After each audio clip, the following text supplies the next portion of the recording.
listening is as important in capturing narrative understanding of a clinical situation as the telling of the story is.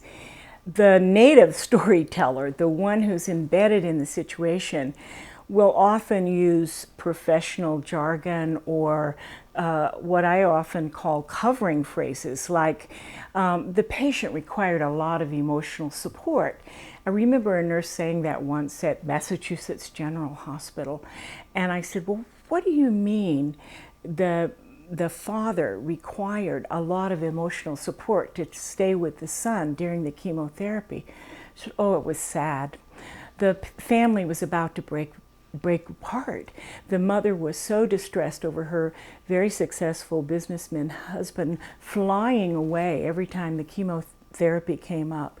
The son felt abandoned. So I confronted him. I said, look, next chemotherapy, you really have to be here for your family.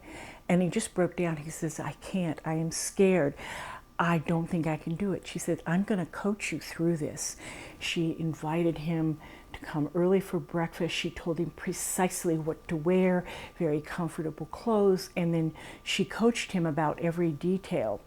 Well, all of this rich background story was hidden under that covering phrase.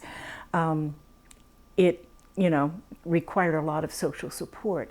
So we've become accustomed to unpacking the stories and making sure we really understood what the nurses said. And that's why I like the small group storytelling, because we engage all of the nurses in the room to listen quietly to the story very actively and not interrupt unless they just can't go forward based on not understanding what's going on.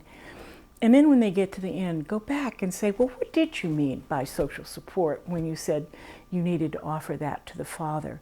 Or what was it that you were doing that settled that very fussy, colicky baby? Or how did you figure out that he was having so much pain and being so stoic? What were the clues that you had? So then you go back and unpack the things that the storyteller took for granted. And it's often in that unpacking that the storyteller learns something new, that they uncover new clinical knowledge, and that you open up puzzles for questions.